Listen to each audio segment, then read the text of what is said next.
Parlamento Nacional aprova período normal para funcionamento legislatura da NEN. Liuhusi plenária terça-feira de semana, órgão soberano da RUAC, halo discussão no votação para projeto de liberação, no votação para número rua para sexta, antecipação período normal, funcionamento legislativo da RULOC para legislatura da NEN. Durante a discussão, consegue moço pró-contra e a plenária entre a bancada parlamentar e a bancada governo para projeto refere. Assume no sentido de ainda no regimento tem que ajustar agora ainda em 2022. Rahu. Agora isso vem Rahu da Rahu. Programa do governo saída da mais.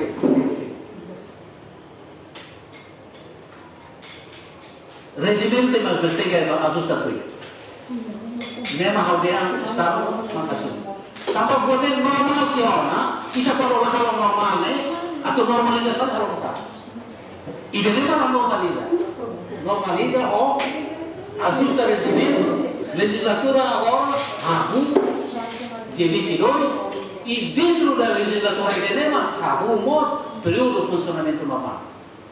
Enquanto chefe bancada PLP, deputada Maria Angelina Sarmento Dehan, também artigo sino recência número 5, la aplica, não ela precisa ona aplica para projeto de liberação, Também a reunião da RULOC, a sessão plenária, nebe realiza e loro no recém rua, fulang halo ona período normal. Entretanto, presidente do Parlamento Nacional, Maria Fernanda Lai, considera diferente interpretação é normal, mas a decisão iku se liuhusi votação. Plenário kata que prosa contra e confirma os votos. Mas bem, em situações que se leva a interpretação. E em 2017, mas acontece será até também eleição de ciclada depois, mas isso houve uma confusão da maneira que está, da maneira de pensar, para ir ao serviço lá life de servir povo e doné. Povo lá foi rei e me amalca. E o parlamento, bem no união, tela a deputada Cira, cata órgão colegial. Deputado lá foi de decisão mais sábado. Há o tempo para ter a deputada Cira discutir mal o debate com assuntos negros. Também deputados pela fome, calcular, porque o instrumento rural, regina a Constituição. Agora, a matéria que interpreta, cabe para o background e da menina, não deve ser professora nem.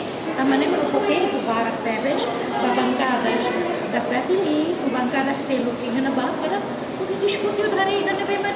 No projeto de liberação número rua para sexta, antecipação período normal, funcionamento legislativo da RULOC, a legislatura da NEN, aprova ona votos a favor hat nulo recém ida contra o nulo recém rua no abstenção 0. Imelda Fátima, Televisão Timor-Post.